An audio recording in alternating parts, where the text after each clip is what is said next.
Welcome to the Natural Approaches to Osteoporosis and Bone Health Summit. This is the place to gain the knowledge and tools to build and maintain strong, healthy bones throughout life. I'm your host, Margie Bissinger. And in today's talk, we're going to talk about the why behind osteoporosis and what are some of the root causes that many of us really have no idea about. So I'm really thrilled to be joined today by Debbie Robinson. And Debbie is a functional diagnostic nutrition practitioner and yoga therapist who specializes in working with clients with osteoporosis and bone loss.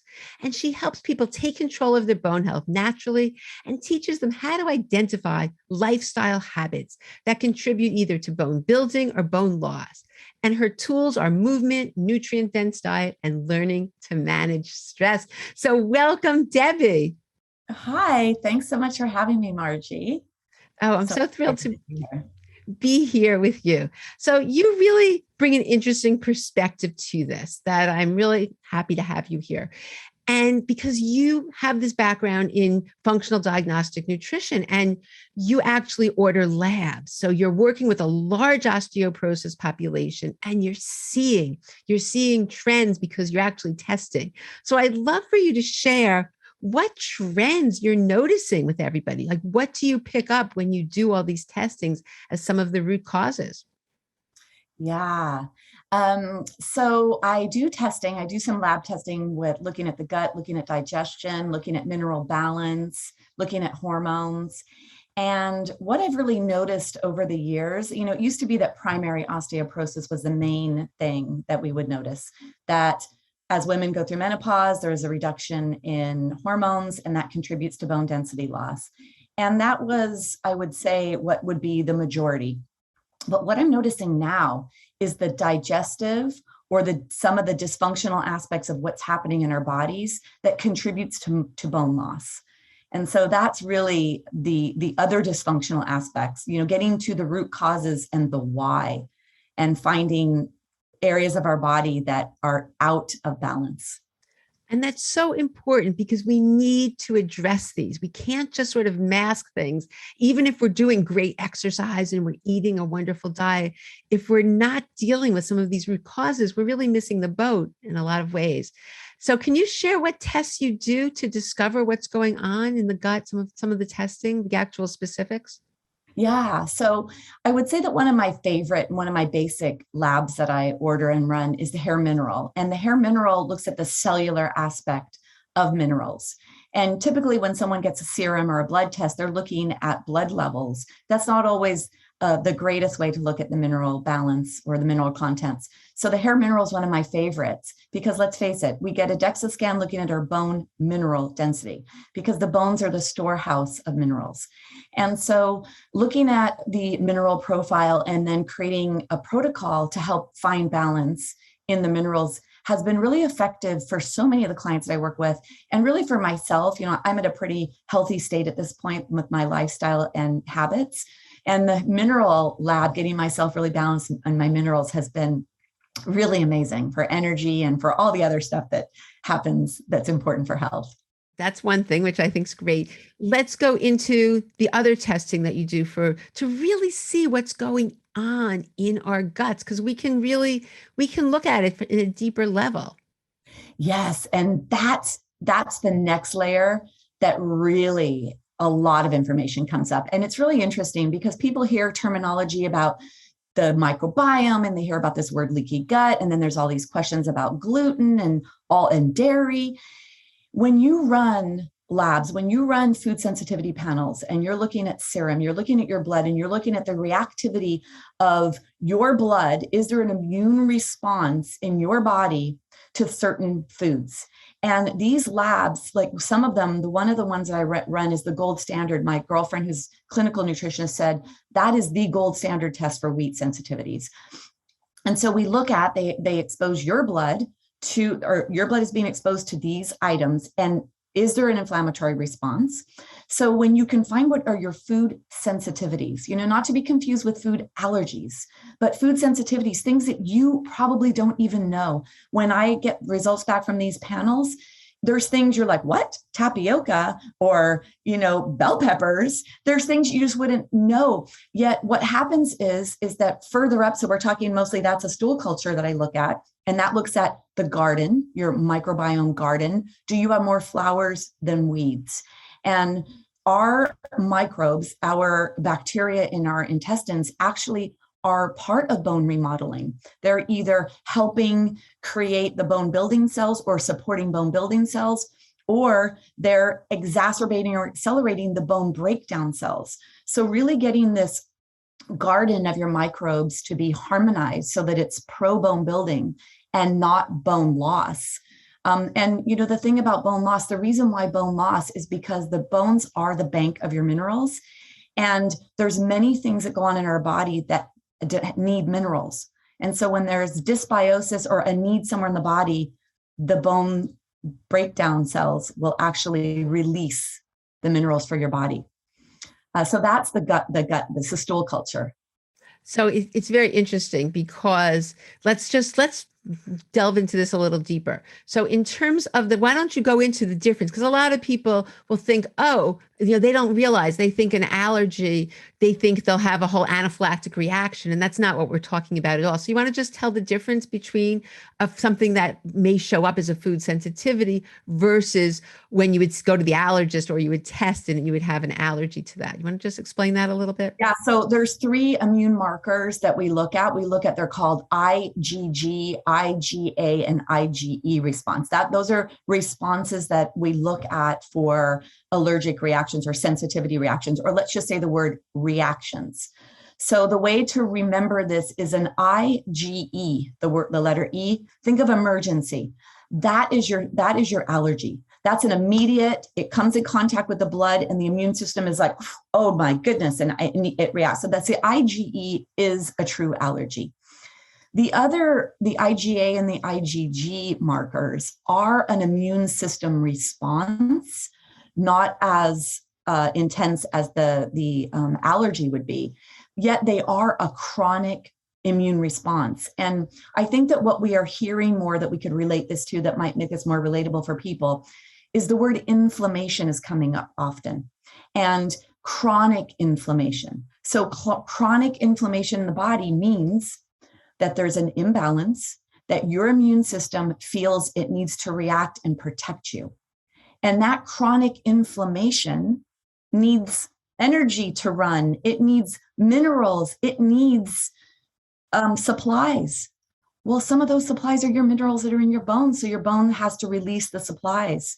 So for the body to be managing this imbalanced state of your immune system fighting or battling or dealing with whatever. So that's what really it becomes is you need to look at what are your needs in your body that it's responding and using minerals or other parts of your body that we need more our energy. We need to be happy and healthy. So that's what it is. It's an IgA and IgG. They're looking at that versus the IgE. That's what our markers are. Yeah. And the interesting thing is you can have symptoms that don't occur for 24 or more hours. So it's something that you're not going to really see, you're not going to know, oh, yes, I felt terrible, 24 hours away. Oh, yes, it must have been something I ate. So it's so great to test that and really see. And on the summit, Dr. Medea Saeed is doing a whole talk on chronic inflammation and how that affects bone health. And it's something that's so very important and a major root cause because inflammation has been associated with osteoporosis, regardless of where it's starting from. So I think looking at what foods can be causing inflammation are so important. And so you also touched on the stool testing and the microbiome. And there's so much research that's coming out now on the importance of this beautiful garden, as you said, in the microbes on bone health. So what have you been seeing though? Because, since you run these with people with osteoporosis, have you been seeing that there's lots of problems in this area? So the labs that I run are like, those connecting the dot forms that we used to do as kids, connect the dots and see the image. So the functional labs allow us to have more dots to connect to the why are you losing bone loss, bone density loss. And so what I would say is looking at the microbes, looking through the stool culture, first of all, we might find pathogens, we might find worms, there might be a bacteria that's in the gut, in the stomach, H. pylori, that can be affecting what's going on below. And also we could see the bacteria that helps the osteo building sites. We look at the bacteria that's affiliated with the breakdown sites, the bone cells. So let's say that the microbiome, we're looking a little lower in the intestines, right? So we look at that. When we talked about the food sensitivity, that's a blood test. That's a little bit higher up in the system. So when we talk about getting to the root causes of bone density loss, we eat food and food becomes us, right? That what we're eating, we become. That becomes the cofactors and the building blocks of bone tissue. So we start here, and then it needs to go into our body and build our bones. So when we find this, whether it's the blood lab, we find sensitivities, or if I find dysbiosis, what I'm really finding is your body bringing calcium and vitamin D and magnesium and vitamin K and all the things we need into your system? Is your system able to digest it properly, let it go into farther down the system where it's able to be absorbed and assimilated? Or is the integrity of your system, if leaky gut is the next word that people may have heard of that. We have a closed system of the outside world and the inside world. And so we have to look and see, is your system allowing those nutrients, the bone building, healthy nutrients, to come in so that they can actually do their job to be delivered to the bones, to build the bones? So all of these labs are connecting the dots, finding food sensitivities. Some of the markers I get from the stool culture will give me some of the aspects of, are you digesting well? So the stool culture can tell me what's happening a little farther up the system. Does this food did it get digested? So I can see digestion markers in stool cultures. I can see absorption markers. I can see bone contributing, or do you have a parasite? Do you have worms? Do you have something that your body is really managing? And so the bones are having to release the minerals for the management of whatever it is that's going on. So it's really amazing, because then when I find all of these answers, then I can actually help people heal. And then once you heal and you actually get your system working, then you're actually feeding yourself bone building nutrients. Your body's absorbing and assimilating them, delivering them to the bones. And, with bones, it's really about the quality and the strength. It's not just about the density. You want your bones to be strong and mobile. You want that flexibility in them. You want them to be pliable. You want them to still be able to dance. Oh, I love that word, be able to dance, because you're right. So many people just focus on that number in terms of, and use that as all that matters. And that's so far from the truth or what's important, because if they're not flexible, it doesn't matter how great your bone density is, you can still fracture. So all those keys and being, strong and healthy and having your nutrients are critical. Do most people that you see relate issues in their stomach, or they have no idea? And when some of the, because a lot of times the symptoms are not showing up as gut issues. Well, did your body tell you that you were sensitive to, let's say, bell peppers? Not necessarily, but a lot of people are symptomatic. So symptoms would be, I can't tell you how many people talk to me about GERD or IBS or SIBO. And so that burning in your esophagus from eating, could be an indication that your stomach is not quite digesting the food. So yeah, there's a lot of symptoms, gas, bloating. A real good way for people to see whether or not they're in good working order is a daily bowel movement, and making sure you have a daily bowel movement and that it's the right consistency and not too soft, not too hard. So constipation is a big thing. A lot of people that I work with have constipation, gas, bloating, or even the opposite, loose stools. So those are some symptoms. And then you start to look at symptoms of skin and lethargy. And so there are more symptoms than you would realize.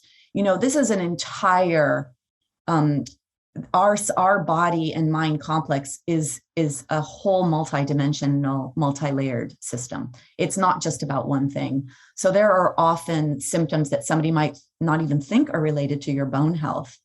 Yet your bones are your bank for your minerals. Your minerals are needed for so many aspects of keeping homeostasis and balance in your body.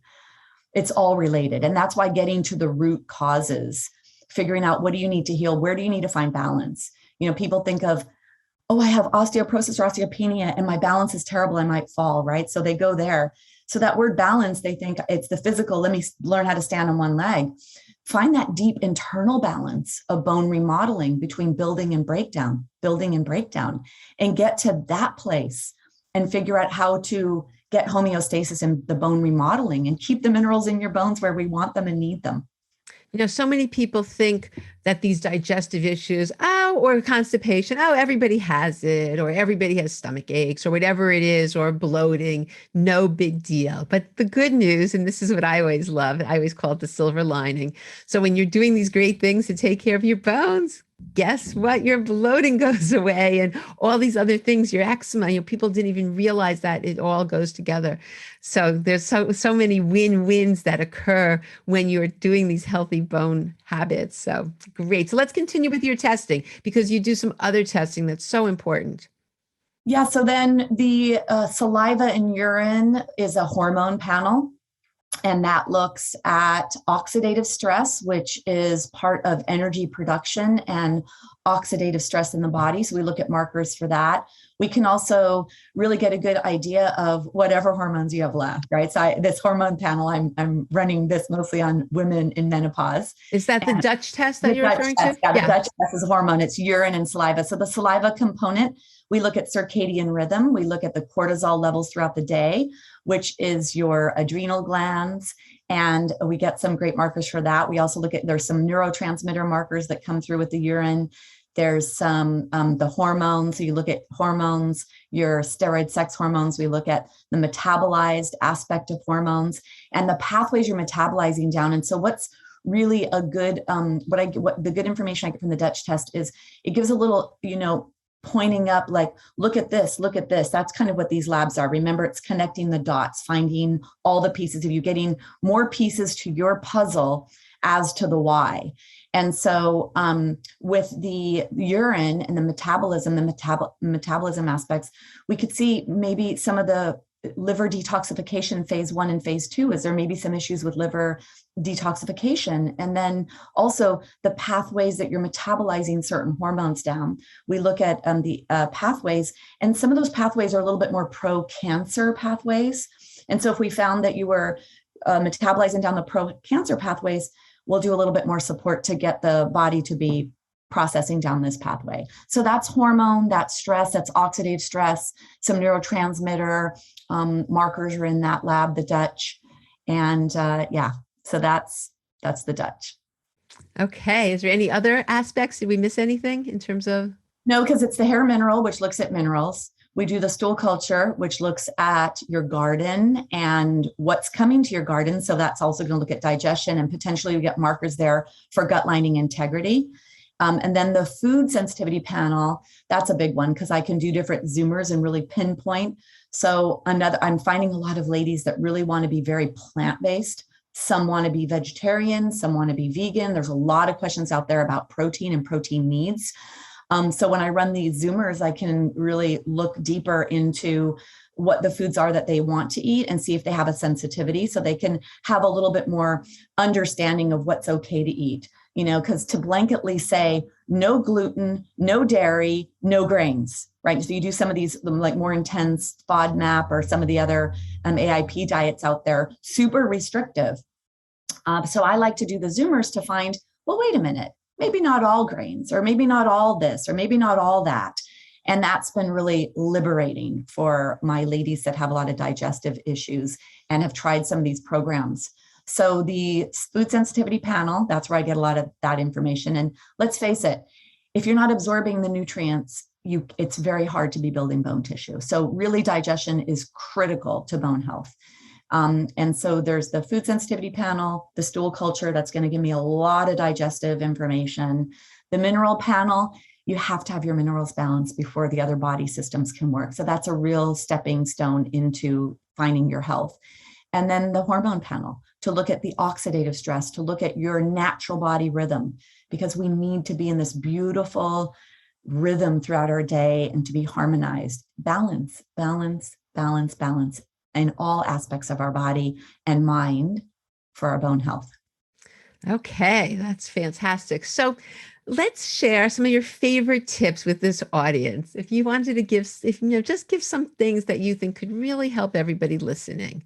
I mean, there's so many things. Again, we could do 3-day course on this, but maybe some of your favorites that you could share with everybody. Okay, so we have all these monitoring systems, the iWatch, the this, the da da da da da, right?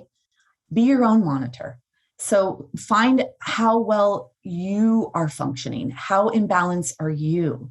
So start to notice, do you get tired at night before you go to bed? Do you wake up in the morning refreshed? Starting to look at your patterns. Look at your stool. Do you have a daily bowel movement? Is it in the morning without having to drink caffeine to make it happen? There's actually a chart called the Bristol stool chart where you can actually look and see the consistency of your poop is an indication of a lot of things. Will tell you if you're dehydrated or this, that, the other. So looking to see, do you poop? Because that's going to give you a really good indicator. Are your detoxification pathways open? We didn't really talk about that either, but I get a lot of markers for detoxification. Oh, you want to we have time. You can mention that. Okay, so with the hair mineral, not only does it give me minerals, it gives me heavy metals. And throughout our lives, we're exposed to so many toxins. And this is what I like to say for those of us that were, able to be remembering the 60s and the 70s. If you remember the driving that we used to do in the 60s and 70s, I would drive to Las Vegas. I'm from Southern California. We would drive to Las Vegas or drive somewhere. When you would get to your location or come home, there were bugs on the windshield and bugs in the grate of the car, the front part of the car. There was a lot of bugs. There are no bugs on the windshields anymore. I mean, I still do long drives. I drove to Colorado recently, 20 hours. We don't have bugs like we used to. You used to have to clean your windshield when you would get somewhere because we have so many toxins in our environment. They're in the air, they're on the foods we eat, they're in our shampoo, they're fire retardants on the bedding, on the pajamas, in the curtains, in our home, in our walls, in our carpets. It's all over the place. And amalgam fillings, mercury in the body. So that exposure throughout life gets stored in your bones. And then as you go through bone density loss, that's freed up. Well, guess what the body uses to balance that aspect, the heavy metals and toxicity? Minerals. And where are the minerals? In your bones. So really understanding your toxic load is really important. So I get markers for that on labs that I run, finding that. So back to my tips. Are your detoxification pathways open? Do you have that daily bowel movement? Because that's one big aspect. Does your urine, breath, or poop smell? Because it shouldn't. So see or do you have gas or flatulence? And is that smelly? Because it shouldn't be. That's a sign that there's an imbalance inside your body. And then, so that's the whole digest. And then, of course, there shouldn't be a lot of symptoms. You should be able to not have gas and bloating and all that. So that's from that internal side. And then your stress, because psychological stress actually leads to bone loss. The body has to manage that. And in that Dutch test that I run, the urine and the saliva, I get oxidative markers there for stress, for internal stress. So really managing your mental, emotional health and all of these other aspects. So those are my tips: your poop, your detoxification pathways, symptoms of digestive issues, because you want to make sure you're absorbing what you're eating. Stress, how much stress are you under? And then if you have issues in your life, can you relate it back to stressful events that you've had in your life to see how important the mind, bone, and body connection is? Love that. Yeah. So before we end, because we really discuss this, you are also trained as a chef. You have this amazing background. So would you share with us one of your favorite recipes or something easy that's bone healthy that everybody could do? Because you have some great recipes, and that's an amazing training to bring to the work you do, to be trained as a chef. I love that. Where that really comes in for me, Margie, is this way, is that I want to create bone healthy and bone specific foods. So when I know the minerals and the vitamins and the cofactors that are necessary for bone health, I create my recipes according to that. And I'm in the process of creating cookbook or guide for this. So it's always about mineral density for me, or nutrient density, feeding your bones.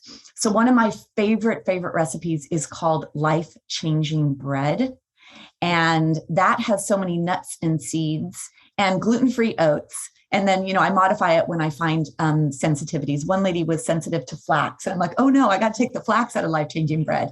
But in this Life Changing Bread, I also add walnuts and figs, things that have actually been shown to improve bone health. And I just recently did one with bananas. I took a ripe banana and mashed it up. And so, gluten is a big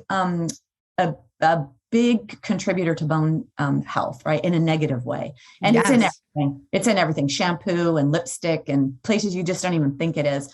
And so quite often I'm having people get off gluten. And I just even recently heard Dr. Mark Hyman say gluten in bones, nuh-uh. So getting off. So it's starting to be much more known out there by some of the, bigger players in the health space.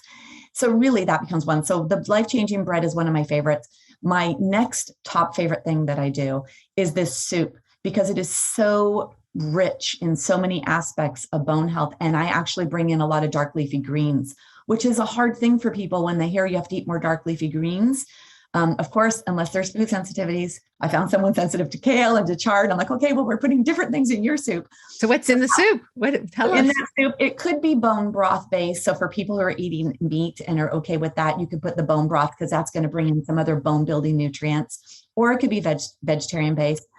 Sweet potatoes are in there, which are prebiotics, which feed the good guys, the good bacteria in your gut, which is important for bone health. So you've got that. And I also smash it up at the end, so it actually becomes a thickener for the soup. Mm. So the sweet potatoes are one of my favorite things in there. I'll add different herbs according to flavor profiles from the people I am my clients at the time. White beans or other beans, because they are also healthy. And that we didn't really touch on that, but there's a lot for people who want to be vegetarian or vegan. They hear a lot of negativity about oxalates and phytates and kidney stones and being careful to not eat certain things. So however, it really becomes the process of cooking. So when you cook down some of these and you start the digestive process outside of the body, if you do have digestive issues inside, you want to start doing a little bit of that outside. So it's got broth, bone or vegetable, sweet potatoes, beans, and then lots and lots of dark leafies. So whether that's your chard, your rainbow chard, your dandelion greens, your kale. And I had a guy one time taste it, and he said to me, I was doing a cooking class for the hospital that I teach yoga at. He was doing, I was doing a cooking class, and he goes, you know what? This is the first time I've ever had kale and liked it. And I was doing my happy dance. I'm like, what? I can get somebody to like kale. So that soup, you don't even know that there's all those dark leafies in there, and all of those nutrients are in that broth. And so that is one of my favorites to share. Oh, I love that. Well, thank you so much. And is there any last minute thing before we end? Yes, that your bone health is in your hands, that there's so much you can do to make your bones stronger, to have better quality, to find balance deep inside your body where the bone remodeling takes place, to find balance in your body systems so they don't need the minerals that are stored in your bones, and to find balance between your body and your mind and your bones. Oh, I love that. Well, thank you so much for being here today and taking the time, Debbie. And where can people learn more about you? So my website is debbierobinson.com. I spell that DEBIROBINSON.com. I have weekly classes and programs and group programs and private transformation programs. Oh, fabulous.